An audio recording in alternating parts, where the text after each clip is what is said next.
સુરત જેવા ઉષ્ણાભર્યા પ્રદેશમાં ઠંડક ફેલાવવી કદાચ અશક્ય છે, પણ ઘર, ઓફિસ, ફેક્ટરીમાં એક એર કુલરથી ઠંડીનો અહેસાસ શક્ય કરાવ્યો છે સિમ્ફોની એર કુલર્સે. ભારતને ગર્વ અપાવે તેવી બ્રાન્ડ એટલે સિમ્ફોની એર કુલર્સ. નાના પાયે માત્ર 300 સ્ક્વેર ફીટથી શરૂ થયેલી આ સિમ્ફોની આજે દુનિયાના મોટા ભાગના દેશોમાં આ કંપની પથરાયેલી છે. દુનિયાની સૌથી મોટી એર કુલર બનાવતી ભારત અને ગુજરાતની એકમાત્ર કંપની એટલે સિમ્ફોની. અને આ સિમ્ફોનીને સફળતાનો શિખર ચઢાવનાર છે દીર્ઘદ્રષ્ટા, धैर्यवान અને મહેનતશીલ એવા એકમાત્ર आंचल बकेरी. स्वागत है सर आपका हमारे इस खास पेशकश में. Thank you. हम आपसे लंबी चौड़ी बातें करेंगे कि कैसे आपने 300 स्क्वायर फीट के छोटी सी जगह से आज 30,000 स्क्वायर फीट के बड़ा सा प्रोजेक्ट, बड़े से लैंड पे आपका मैन्युफैक्चरिंग यूनिट चल रही है. लेकिन सबसे पहले जानना चाहेंगे कि आपके जहन में ये ख्वाब कैसे आया, क्योंकि आपने आर्किटेक्चर में अपनी पढ़ाई की है, फिर आपने बिजनेस मैनेजमेंट किया. आपको ये ख्याल कैसे आया कि एयर कूलर्स बनाना है? ये तो एक फ्लूक था. 1987 में हम लोग एक नए घर में रहने गए थे. वहाँ पे कई एरियाज़ ऐसे थे जो एयर कंडीशन नहीं हो पाए थे, तो हमारे कंसल्टेंट ने सजेस्ट किया कि एयर कूलर अब लगाइए. तब तक हमने कभी एयर कूलर ना तो देखा था ना तो यूज़ किया था. तो हमने जाके एयर कूलर ख़रीदा और वो लगाया. मगर वो जो तब के जो एयर कूलर था वो बहुत ही बड़ा था, बहुत आवाज़ करता था, देखने में भी अच्छा नहीं था. हमने उसको, नए घर था तो हमने भी उसको कवर कर दिया. तो कूलिंग अच्छा था, प्रोडक्ट वाज वेरी गुड. तो उससे हमको ऐसा विचार आया, एक्चुअली मेरे फादर ने सजेस्ट किया कि ये एयर कूलर एक अच्छी प्रोडक्ट है अपने इंडियन कंडीशंस के लिए. और वैसे ये आइडिया की शुरुआत हुई. आपने सिम्फनी नाम कैसे रखा और कैसे कंपनी स्टार्ट की? तो जैसे मैंने कहा कि एक आइडिया आया कि एक अच्छा कूलर बनाया जाए, और तब ऐसा वो आइडिया को डेवलप करते गए. उससे विचार ये आया कि क्यों ना एक एयर कूलर ऐसा बनाया जाए जो एयर कंडीशनर जैसा दिखे. क्योंकि आज से 25 साल 26 साल पहले एयर कंडीशनर खरीदना एक बहुत एस्पिरेशनल बात थी, स्टेटस सिंबल था, जो आज तो अब काफ़ी कॉमन हो गया है. मगर तब एयर कंडीशनर एक स्टेटस सिंबल था. काफ़ी महंगे होते थे तब, 30-35 हज़ार के एयर कूलर होते थे. तो हमने एक एयर कूलर बनाया जो बिल्कुल एक 1.5 टन एयर कंडीशनर के प्रोपोर्शंस और उसकी साइज़ का था, और बिल्कुल दिखने में भी 1.5 टन एयर कंडीशनर जैसा था. और उसको हमने प्राइसिंग भी किया सिर्फ 4,300 रुपीज़. तो एयर कंडीशनर से काफ़ी बड़ा गैप था. मगर तब जो लोकल कूलर्स मिलते थे वो फिर भी 2,000 रुपये के मिलते थे. अच्छा. तो हमने जब 2,000 के कूलर मिलते थे तब हमने 4,300 का कूलर इंट्रोड्यूस किया. तो ऑलरेडी एक सॉर्ट ऑफ प्रीमियम प्रोडक्ट और प्रीमियम इमेज और उसका प्रीमियम प्राइसिंग की हमने से शुरुआत की. तो एक नाम भी हम ऐसा चाहते थे कि जो प्रीमियम हो, जो अनकॉमन हो, बोलने में भी अच्छा हो, जिसका मीनिंग भी अच्छा हो.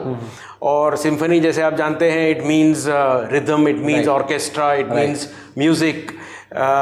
तो उसका मीनिंग अच्छा है, साउंड अच्छा है, और एस से शुरू होता है. वैसे हमने सिम्फनी नाम सिलेक्ट किया. तो उस टाइम पे आपने कैसे, कितने छोटे से 300 स्क्वायर फीट में हमने सुना कि आपने स्टार्ट किया था अपने फादर के एक पुराने ऑफिस में. बिल्कुल. तो कैसे जर्नी कैसे आगे बढ़ी उसके बिल्कुल बाद?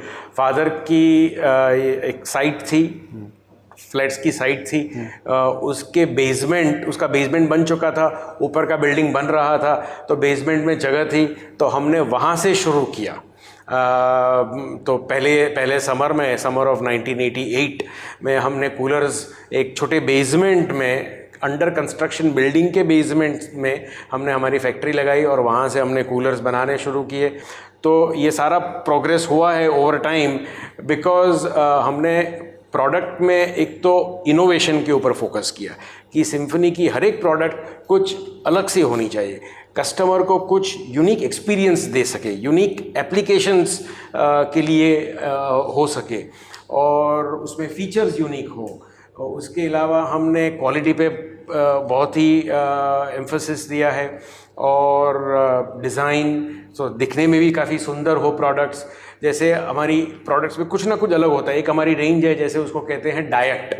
तो डायट रेंज, तो उसका क्या है, फुटप्रिंट बहुत छोटा है, छोटी है मगर ऐसे लंबी है. तो it is a tall and slim product, तो उसका नाम हमने डाइट दिया है। तो जगह काफ़ी कम रोकता है, फिर भी बड़ा कूलर है, काफ़ी बड़ी जगह बड़ी जगह कूल करता है। और तो हमने प्रोडक्ट्स के ऊपर कस्टमर को ध्यान में रख के हमने प्रोडक्ट्स डेवलप की है। स्टार्टिंग में आपने कोई भी जाहिर तौर पे नया ब्रांड आया, कंपटीशन का सामना करना पड़ा होगा, क्योंकि उस टाइम पे आपने कहा कि 2000 में कूलर मिलते थे, बड़े बड़े कूलर मिलते थे, और उसमें ये कूलर आपने कैसे इस्टेब्लिश किया मार्केट में उस टाइम पे? कंपटीशन जो हमको जिस कंपटीशन का सामना करना पड़ा था वो अनऑर्गेनाइज सेक्टर का नहीं था, जितना कि हमारा सक्सेस देख के काफ़ी सारी एस्टैब्लिश्ड कंपनियां जो दूसरी कंज्यूमर ड्यूरेबल्स में, ब्राउन गुड्स में, वाइट गुड्स में, इलेक्ट्रॉनिक्स में थी, वो सारी कंपनियां भी कूलर की में आई।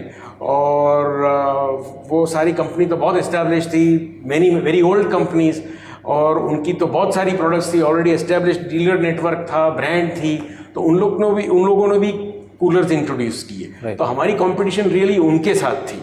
मगर हम एक कंपनी ऐसी कि जो कूलर में फोकस्ड है, ताकि सारी दूसरी जो कंपनियां हैं वो अलग अलग कई सारी प्रोडक्ट्स बनाती है। तो since we are a cooler focused company, ऐसा हुआ कि हमने कूलर में इनोवेशन करते गए, और कूलर को, ये बिजनेस को फोकस की वजह से हम डेवलप कर सके। सबसे ज़्यादा अहम बात यह है कि लोगों की ज़रूरत के हिसाब से आपने अपना ब्रांड बनाया, लोगों की ज़रूरत के हिसाब से इनोवेटिव कूलर्स आपने उसके अंदर ला के दिए, जिससे लोगों को ज़्यादा अट्रैक्शन आया। जी हाँ, हमने कस्टमर को बीच में रखा है, हमारे सारे बिजनेस के बीच में कस्टमर है, और हमने सारा हमारा बिजनेस मॉडल हो, प्रोडक्ट डेवलपमेंट हो, सारा कस्टमर को ध्यान में रख के बनाया है।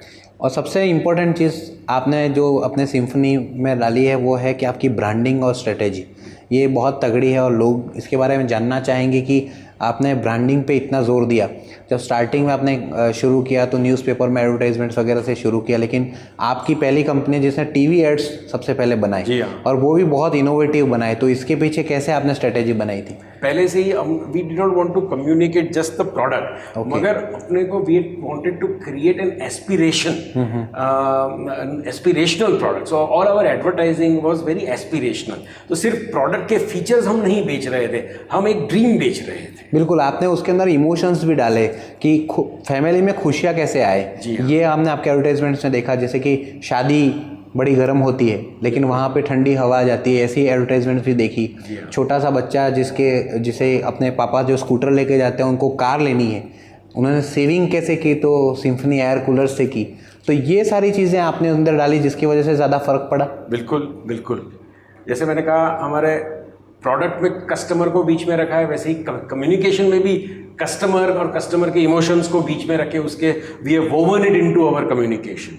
सेविंग पे खास ध्यान दिया है आपने, और जिस तरह से आपने, जैसा आपका सिम्फनी आगे बढ़ता गया, आज 60 कंट्रीज़ में आप एक्सपोर्ट करते हैं, और इमको कूलर्स के साथ में आपका टाई अप हुआ मैक्सिको में। आज वो लोग भी एयर कूलर्स डालना चाहते हैं। बहुत सारी कंपनीज एयर कंडीशन को छोड़कर एयर कूलर्स में जाते हैं क्योंकि इससे सेविंग्स होती है। तो ये किस तरह से सेविंग्स का फंडा आपने इस्तेमाल किया? ऐसा है कि एयर कूलर वैसे देखा जाए तो एयर कंडीशनर से काफ़ी कम बिजली खाता है। अगर कन्वेंशनल एयर कंडीशनर 2 किलोवाट खाता है तो एयर कूलर 300 वाट खाता है। मगर सिम्फनी ने पिछले 6-7 साल से में काफ़ी फर्दर इनोवेशन किया कि कूलर भी जो नॉर्मल कूलर होता है उससे भी कैसे सिम्फनी के कूलर कम बिजली खाए, ऐसा हम कूलर डेवलप कर सके। तो आज हमारी सारी रेंज है is within the cooler industry also the most energy efficient. और ये सब हो सका because we also have our in house R&D centre. Okay, we are the only company with the government of India recognised R&D centre in our industry. आज बड़ी बड़ी कंपनियां जो है इलेक्ट्रॉनिक्स में, टीवी में वगैरह रेफ्रिजरेटर्स बना दी, उनके भी ऐसे गवर्नमेंट अप्रूव्ड R&D सेंटर्स नहीं है जो सिम्फनी के पास है। और यही